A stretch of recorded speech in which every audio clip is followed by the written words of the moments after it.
Good day everyone, especially to you Dr. Yakibir. I'm Hanna Perocho from BSHM 3A. So in this video, I'm going to discuss about the last chapter, the chapter 17, that tackles about these special topics.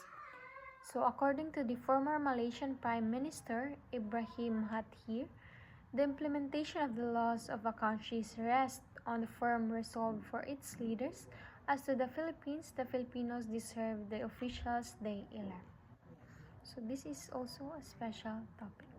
So for the learning objectives, it discussed the various special laws affecting the tourism industry, identify situations and problems where these special laws may be applied as a solution, identify some tourism establishments that implement as well as not implement these special laws. So for the introduction, for the topic outline. So the topic outline are already showed on the screen. So let's go to the introduction. So this chapter delves into special topics in laws that are essential for effectively managing and operating a tourism-related establishment. It highlights the legal frameworks, regulation, and key considerations that tourism professionals must be aware of to ensure compliance, maintain high standards, provide a safe and enjoyable experience for both guests and employees.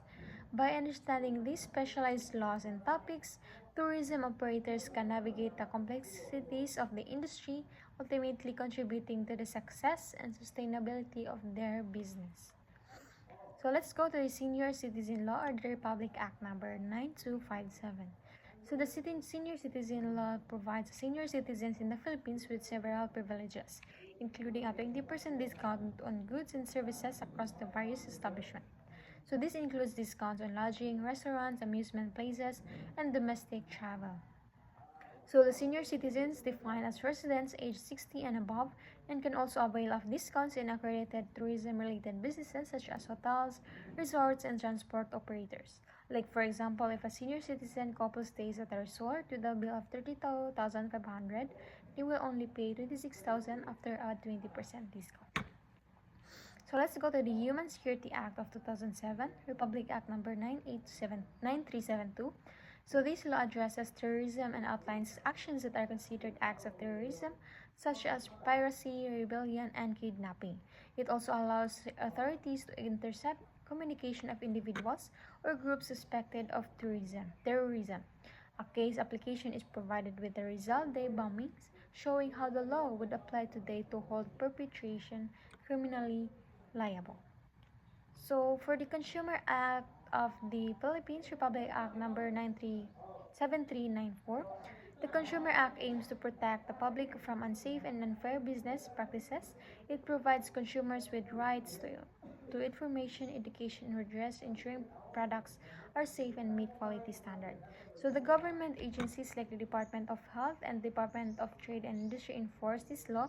Like for instance, if a beauty salon causes harm to a customer, it is liable under the Consumer Act for not providing safe services. So let's go to the cultural minorities or the protected areas, wildlife, and heritage.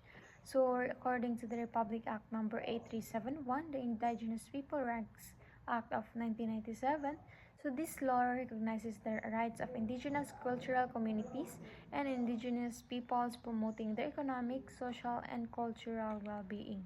So this act ensures the protection of ancestral domains, preservation of cultural traditions, equal enjoyment of human rights regardless of sex, and also active participation in decisions regarding education, health, and other services.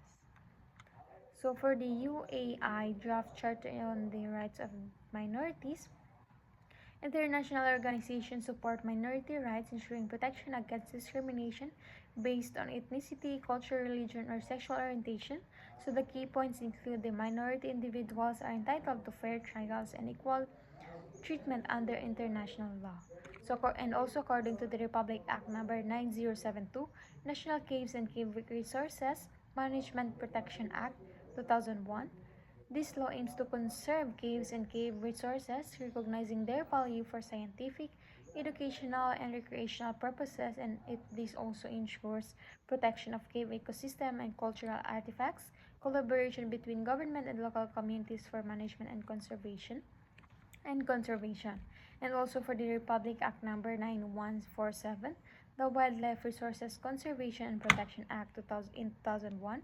So this law protects the country's wildlife and habitats with goals to conserve biodiversity and ecological balance, regulate wildlife collection and trade, promote scientific studies on wildlife conservation, and it also prohibits the exploitation of wildlife without proper permits and ensures that traditional use by indigenous people is respected. So here are the laws on environmental protection, intellectual property, and child protection. And the first one is the Republic Act 7586, the National Integrated Protected Area System Act of 1992. So the purpose of this act is to protect native plants and animals by establishing a system of protected areas such as national parks, national reserves, and also wildlife sanctuaries. So for the key areas is that strict nature reserves, national parks, wildlife sanctuaries, and marine protected areas. And the second law is the Republic Act 8290, the Intellectual Property Code. So the purpose of this is to protect the rights of creators, inventors, and businesses from intellectual property theft. And for example, a business cannot use a Mandarin for a restaurant if it already belongs to an established hotel, as it could confuse customers. So the third Republic law is the Republic Act 7610, the Anti-Child Abuse Law. So the purpose of this is to protect children from exploitation, child labor, and abuse. The key point is that children under 15 cannot be employed except under specific conditions. Work hours and conditions for minors are strictly regulated. The fourth law is the anti-prostitution law. The purpose of this is to penalizes individuals engaging in prostitution for profit. That a woman is considered a prostitute if she habitually engages in sexual conduct for money or profit. So let's go to the anti-pornography law. So the law on Article 201 of the Revised Penal Code, this law punishes those who proclaim immoral doctrines publicly, publish obscene literature or sell offensive materials, exhibit indecent act in theaters or public places, sell giveaways or exhibit obscene films, prints, or literature. So this obscene refers to acts or materials offensive to decency or public morality. It includes materials that corrupt or deprive the public, especially the youth, by exposing them to immoral content. So let's go to the anti-hijacking law. So this law penalizes anyone who forces a change in the course of seizes control of an aircraft while in flight. So this hijacking involves forcing an aircraft off its intended course or destination. The law applies to the domestic and foreign aircraft. So let's go to the dangerous law, drugs law on Republic Act number 9165. So this law seeks to protect the public from the harmful effects of dangerous drugs. It focuses on anti-trafficking and treatment of drug dependence. So this law also promotes prevention, rehabilitation, and community awareness about the drug abuse.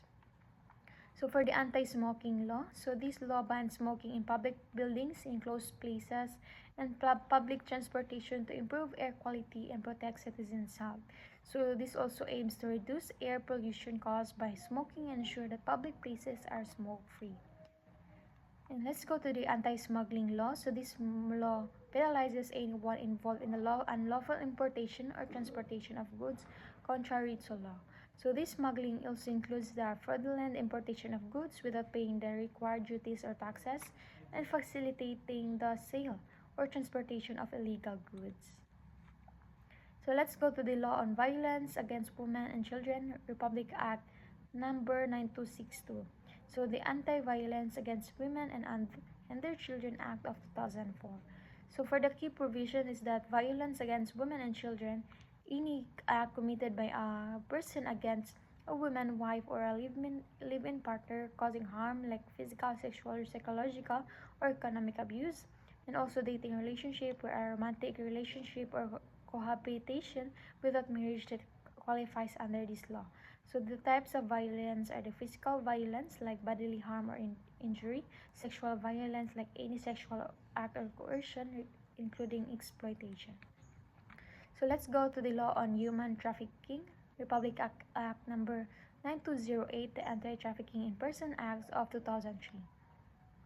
So, trafficking in person, where it involves the recruitment, transportation, or exploitation of individuals for prostitution, forced labor, or slavery.